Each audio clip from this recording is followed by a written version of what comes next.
Justin Jefferson has signed his letter of intent with the Alabama Crimson Tide. Not that Justin Jefferson. He's playing wide receiver for the Vikings. This Justin Jefferson, one of the top players out of the JUCO ranks in the country here. Originally, his recruitment went on back in 2021. Ends up at Pearl River Community College and will now be a part of Alabama's 2023 class. You see it there, Texas A&M, Florida, Oregon on our RPM, but ultimately Alabama, the big-time winners here.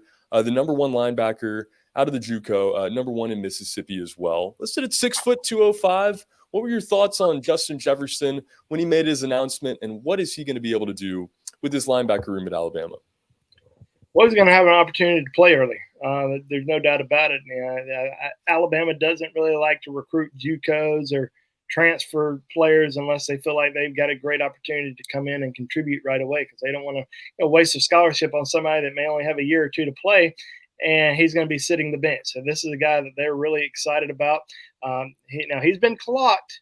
I don't know where it was clocked. Maybe I guess it was at his junior college. He was clocked in the 4.37 in the 40. I don't think Alabama necessarily clocked him in the 40 when he went to Tides camp during the summer, but he's got a lot of speed. It may not be 4.37 speed, but it might be 4.50 speed. I mean, he is extremely fast. He's 6 feet tall. A little undersized, not your big 230-pound, 225-pound interior inside linebacker, but he can also create a lot of plays. He can, he's great in coverage. He can cover those slot guys. He can cover the tight end, and that's something that we're going to see a lot. In opponents for Alabama next season. He's certainly a guy that can get into the backfield. I mean, he had 86 tackles during his sophomore season. I think he had another, 19 tackles for loss this past season for Pearl River Community College. He's also already enrolled at Alabama now. He's not going to be playing in the in the bowl game, but he will be able to participate in bowl practices and get ready for next season. But I think the biggest thing over the course of the next couple months with Justin Jefferson, learning the defensive scheme, learning the defensive play calls, really being able to sit down in the film room and dissect plays. He's got a lot of talent, got a lot of speed. Great tackler, but he's going to have to learn how to be a great. I'm not saying he's not a great leader, but I'm saying in Tuscaloosa, if he's going to be that starting middle linebacker, he's going to have to learn everything there is to know about these different offenses. He's going to have to learn different play calls and call the system. So really excited about him. I want to see if he's going to get a little bit bigger. I bet he will, being able to get there a little bit early. I can see Alabama putting on 15. At least 15 pounds on him over the course of the next 4 or 5 months. So really intrigued to see kind of what he's going to be able to do once spring practice rolls around, because they're going to be looking at him very closely with high hopes that he can come in and make a big contribution this upcoming season.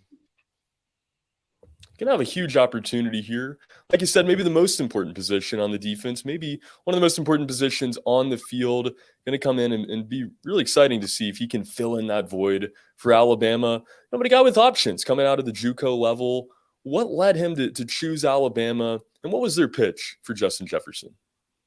Well, I think the main pitch was, hey, come in here, be great, get developed, and also have an opportunity to play right away. I think he understood that. He's watched Alabama for a long time, grew up in Memphis, but he has been following the Crimson Tide for the last couple of years, and he knows what Alabama can do. He was recruited by Pete Golding. I thought Pete did a great job evaluating him, recruiting him, and ending up landing his commitment back in the summer, because there were, as you mentioned, there were some other schools that were high on his list. He took some other visits, even took some visits this fall, including Ole Miss and Mississippi State. But in the end, felt really confident and comfortable with Alabama, and now he's on campus and as a student with the Crimson Tide.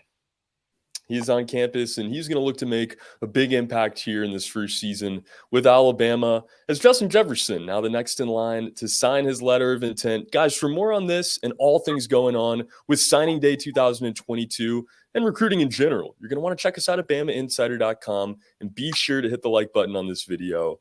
Help us grow and subscribe to the channel if you've not done so already. We're going to have videos coming out throughout the rest of the day, breaking all of this down. So be sure to do so and get in the comments section. Let me know what you think about Justin Jefferson, the big time get for Alabama out of the junior college ranks. For Andrew Bone, my name is Trey Yanity as Justin Jefferson. The JUCO LB has signed his letter of intent with the Alabama Crimson Tide.